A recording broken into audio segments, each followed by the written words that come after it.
पुढे महत्त्वाची बातमी या संदर्भातली पालकमंत्रीपदाच्या निर्णयांना स्थगिती मिळाली। मंत्री गिरीश महाजन समर्थकांचा त्यामुळे हिरमोड झालाय। येवल्यामध्ये ठिकठिकाणी समर्थकांची बॅनरबाजी दिसतेय।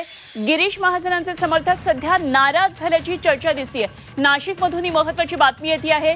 पालकमंत्री पदासंदर्भात सध्या गिरीश महाजन यांचे समर्थक हे नाराज असल्याचं कळते। महाजन यांची नियुक्ती करण्यात आलेली होती, मात्र अचानक रायगडसह नाशिकच्या पालकमंत्री पदाची नियुक्ती सुद्धा स्थगित करण्यात आली आणि त्यामुळे येवल्यामध्ये समर्थकांचा अशा प्रकारे हिरमोड पाहायला मिळतोय। समर्थकांनी ठिकठिकाणी बॅनरबाजी केलेली होती, मात्र अवघ्या 24 तासांमध्ये हा निर्णय बदलला आणि मंत्री गिरीश महाजन यांचे समर्थक नाराज झाल्याचं दिसतंय। महत्त्वाची बातमी सध्या नाशिकमधून आपल्यालाही पाहायला मिळते। पालकमंत्री पदाच्या निर्णयाला जशी स्थगिती मिळाली तशी गिरीश महाजन यांच्या अभिनंदनाचे जे पोस्टर्स पालकमंत्री म्हणून लागलेले होते त्या पोस्टर्सवर नंतर आता मात्र समर्थकांनी नाराजी व्यक्त केली आहे। समर्थकांचा हा सगळा हिरमोड झालेला आहे। येवल्यात ठिकठिकाणी समर्थकांनी बॅनरबाजी केली आहे।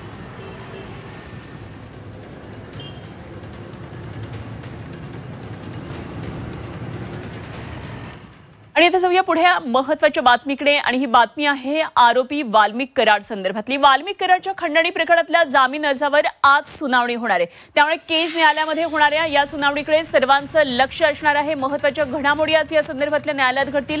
मागच्या तारखेला वाल्मिकच्या वकिलांना जामीन अर्जावर युक्तिवाद न करता तारीख वाढवून घेतली होती आणि त्यानुसार न्यायालयानं आज या प्रकरणाची सुनावणी ठेवलेली आहे। 11 नंतर वाल्मिक कराडच्या खंडणी प्रकरणामध्ये दाखल असलेल्या जामीन अर्जावर सुनावणी होईल। वाल्मिक कराडला खंडणी आणि सरपंच संतोष देशमुख यांच्या हत्ये प्रकरणात मकोका कायद्याअंतर्गत अटक करण्यात आली आहे। खंडणी प्रकरणात तो 14 दिवसांच्या न्यायालयीन कोठडीत आहे। आज त्याच्या खंडणी प्रकरणाची सुनावणी आहे। त्याने दाखल केलेल्या जामीन अर्जावर आज सुनावणी होणार आहे आणि त्यामुळे आज जामीन मिळाला तरी देखील तो कोठडीमध्येच राहणार आहे। तेव्हा वाल्मिक कराड संदर्भातल्या या सर्व महत्त्वाच्या घडामोडींवर आपलं लक्ष आहे। केज कोर्टामध्ये आज जामिनावर सुनावणी होणार आहे आणि या संदर्भातल्या आणखी सविस्तर तपशील जाणून घेऊया। आमचे प्रतिनिधी ज्ञानेश्वर पतंगे आपल्याबरोबर थेट जोडले गेलेले आहेत। ज्ञानेश्वर, आज महत्त्वाच्या घडामोडी घडणार आहेत। वाल्मिक कराडला केज न्यायालयामध्ये हजर करण्यात येईल, जामिनावर सुनावणी होणार आहे। काय या दृष्टीनं आजच्या दिवसभरामध्ये नेमक्या महत्त्वाच्या घडामोडी त्या ठिकाणी घडणार आहेत? अनुपमा, वाल्मिक कराड यांच्यासाठी आजची सुनावणी खूप महत्वाची आहे, कारण वाल्मिक कराडवर 2 गुन्हे दाखल आहेत। एक गुन्हा की पवन चक्कीच्या अधिकाऱ्यांना खंडणी मागितली, लवादा पवन चक्कीच्या अधिकाऱ्यांच्या, त्या प्रकरणी खंडणीचा गुन्हा दाखल आहे। तर संतोष देशमुख, सरपंच संतोष देशमुख यांच्या खुना प्रकरणी त्याच्यावर मकोका लागलेला आहे, तो मकोकामध्ये SIT कोठडीमध्ये आहे। तर खंडणी प्रकरणी तो MC मध्ये न्यायालयीन कोठडीमध्ये आणि खंडणीच्या प्रकरणात आज त्याची सुनावणी होणार आहे। केज न्यायालयामध्ये ही सुनावणी होणार आहे। मागच्या वाल्मिक कराड हा खरं तर 30 डिसेंबरला या खंडणी प्रकरणामध्ये शरण आला होता। त्याला 14 दिवसाची पोलीस कोठडी दिल्यानंतर तो 14 दिवसाच्या न्यायालयीन कोठडीत होता आणि दरम्यानच्या काळात त्याच्या जामीन अर्जावर जामिनासाठी अर्ज करण्यात आला होता।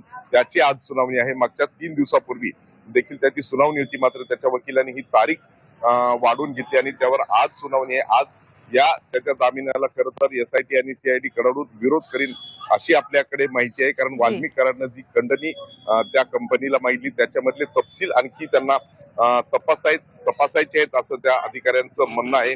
आणि या प्रकरणामध्ये आतापर्यंत 9 आरोपी अटक आहेत, 1 आरोपी अटक होणं बाकी आहे। बाकीच्या आरोपींना, मकोकाच्या 6 आरोपींना न्यायालयीन कोठडी मिळालेली आहे। त्यामुळे आजच्या या सुनावणीला विशेष असं महत्व आहे। निश्चितच या सर्व घडामोडीवर ज्ञानेश्वर जरूर लक्ष ठेवून राहा। वेळोवेळी आपण चर्चा करूया, तुमच्याकडून आणखी तपशील जाणून घेत राहू। तुर्तास धन्यवाद दिलेल्या या सगळ्या सविस्तर माहितीसाठी।